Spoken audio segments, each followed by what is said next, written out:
Hello and welcome back to the podcast.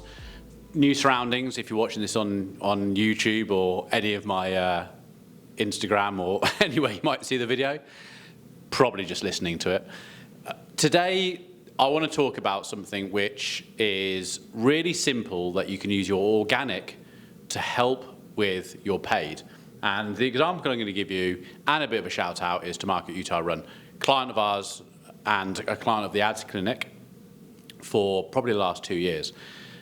I run his ads for him, and one thing we've been testing, and it with loads of success, is if I give you a bit of a background of what his business is. So Utah Run is a shop in Utah that sells running gear, running equipment, but they're very specialist on their trail running trainers, sprint running trainers, all this sort of stuff. It's essentially a running shop, but they're really, really good with what they do.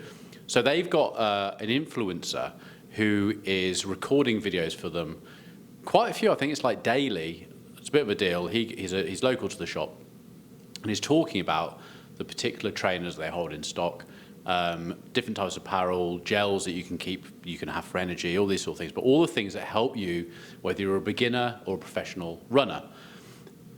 These have been going out every day for probably the last 2 months, and a couple of weeks ago we decided that we were going to start pulling these in as adverts. Now, we haven't gone, we're keeping this simple. We haven't gone complex on, okay, we've got to do different ad sets for it. We need to make sure the audiences are right. We need to make sure there's text in it. What's the copy going to be about? We've actually done no copy. The audience is completely broad, but just on a mile radius, or choosing particular zip codes that are important to that shop. And we're using dynamic creative, and again, no copy. And the reason I've gone with no copy, and this is one of my bugbears at the moment actually, is because what most people are doing is filming on their iPhones, or if you haven't, or Google phone, or whatever it is, but they're recording on their phone, opposed to the cameras that we're recording this podcast with, simply because it's easier for the business, small business owner, to be able to record on their phone, upload it to TikTok, upload it to their Reels, or whatever.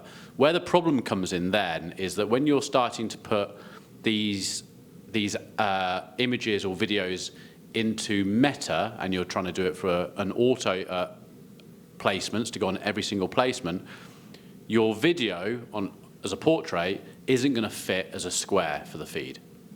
So if you're going to go a little bit more advanced, what you would do is you'd have to get these cut up into a square, like I asked Michael to do, get it into square portrait, and then you can actually start putting it into the relevant placements.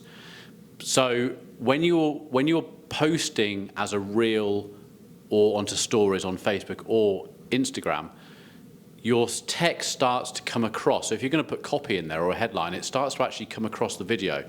And when people are putting emojis on there and a bit of text, and you may even put subtitles on the bottom of your video, you're going to have text overlay going over the headline and all this sort of stuff, and it's going to look really, really messy. So what I tend to do when we're doing anything that's portrait reels is that we don't put any text or copy on it, but then we're going to be talking about the video itself. So the content in the video is going to be the most important part. That's what's going to get someone engaged with the video. So anyway, what we've done is every 2 weeks, we've taken 10 videos at random that we think would work. If you wanted to go any further, you could actually look at the engagement on those ads organically and choose the ones that got the highest engagement, because logically they're the ones that are going to be working, because the consumer organically has liked those the most, had the most views, etc., comments. Take those videos, put them into your folder, and then on your Google Drive or wherever you're going to save it on your desktop.